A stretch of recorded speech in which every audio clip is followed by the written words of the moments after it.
Hey everyone, how's it going? Today, what I wanted to do was talk to you guys about how to pass the New Jersey State Salesperson exam and the broker exam. Wanted to go over, what the requirements are, what you need to do after and before you take the exam, what are the education requirements, and everything that goes with how to passing the exam. My name's Harveer Singh, and I am a real estate broker in 3 states: New York, New Jersey, and Florida. So let's get started. The first thing I wanted to chat with you guys are the requirements.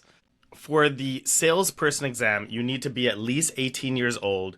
You have to have a GED, high school diploma, or something of the equivalent. And then you have to take a 75-hour pre-licensing course exam in a licensed school in New Jersey. Once you take the class, you have to pass the class exam and then pass the state exam. Once that is done, the state exam is completed, you then have to go and get your fingerprints done. After you get the receipt from the fingerprinting and you have your pass sheet, you can apply for a license through a real estate broker sponsoring you. Now, to get your broker's license, the requirements are that, again, you have to have a GED or high school diploma.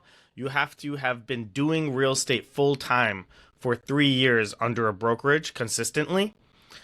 You have to complete 150 hours of pre-licensing education. 90 hours is about general real estate course. It's essentially that 75-hour course, but more stuff in it. And then you're going to have to take two 30-hour courses additional. One's going to be on agency and ethics, and the other one's going to be on office management. Now, to actually get registered for this exam, to take the state exam, it's a little more complex because you have to prove, a few things. So you're going to have to send to the state the education qualification section of the commission, completed school certificate, and completed experience report from your broker applicant form. So essentially the experience report is going to be what I had mentioned earlier, where it's going to show that you have worked 3 consistent years in a full-time basis at a brokerage, and the broker is going to be stating that you did that. Once there is review and approval of those documents, you're going to get the certificate of examination eligibility, and then you can schedule your exam with PSI. Then all you got to do is study and pass the exam. You have 1 year after to request the issuance of the broker salesperson license. With the PSI, there's multiple ways that you could actually take the exam. One is going to be in person at one of the PSI facilities. One is going to be at home. Now, my recommendation is if you have the possibility to actually go in and take the examination in one of their centers, I would say that's going to be less stressful for you. The stressful part about doing it at home, you would think that you're in a more comfortable atmosphere, but they make you check your surroundings multiple times during the examination. You cannot move to take a glass of water. Like anything that you do, they're gonna have to pick up your computer. They're gonna make you show down under the desk, and so it adds another layer of stress that you really don't need when you're trying to pass the exam.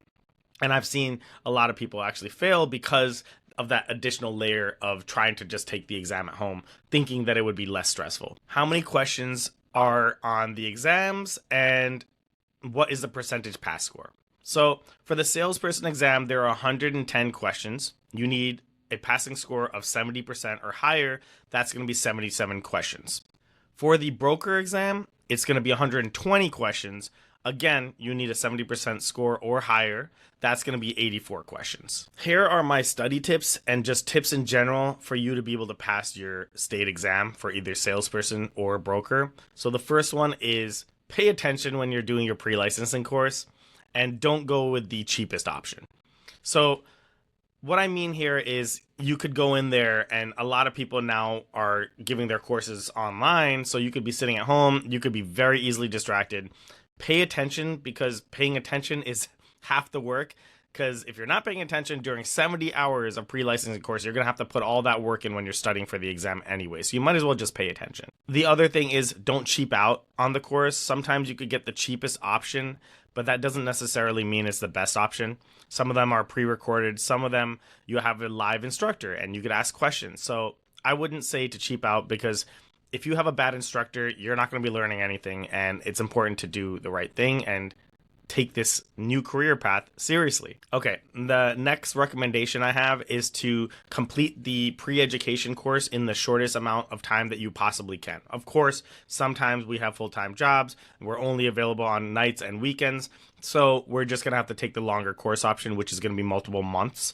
But if you have the option of like maybe taking off of work for a couple weeks or doing the class during a time period that you already have off, I would highly recommend it, especially for the salesperson exam. That 75-hour course can be completed in 2 weeks. I would highly suggest that because all that information is going to be in your head and you'll be able to remember it better than if you took it over 3 months. You're going to pretty much forget the first half of that course. You're going to have to restudy. And that's when, again, people have a hard time passing this exam. The other tip that I have is take the state exam as soon as you possibly can after passing the class exam. What some people do is they pass the class exam and then they wait months before they take the state exam.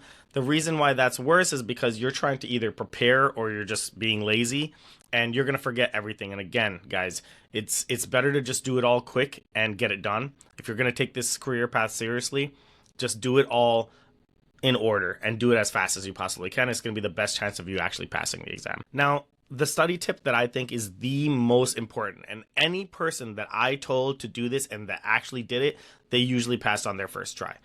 You're going to get a book when you take a class, especially if you take a good class. You're going to get a test booklet. And at the end of every chapter, you're going to have questions. And at the end of the booklet, you're going to have multiple practice tests.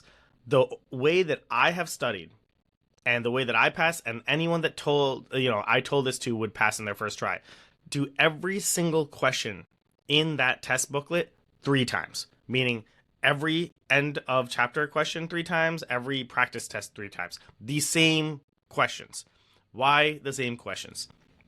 Because oftentimes on the state exam, they repeat questions, and a lot of those are going to be in your book. They may not be exactly the same, but they're pretty much the same. They might just be worded a little bit differently.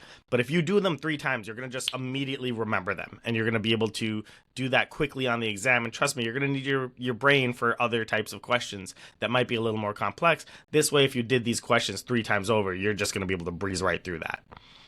Now, trust me, because I passed 3 salesperson exams and 3 broker exams all on the first try. And this is the way that I did it. Now, once you pass your state exam, before you pick a brokerage, I have a free mini course called the 10 things you need to do immediately after passing your state exam. And that is going to help you understand how to pick a brokerage and what you need to do immediately after passing your exam to get ready and hit the ground running in your new real estate career.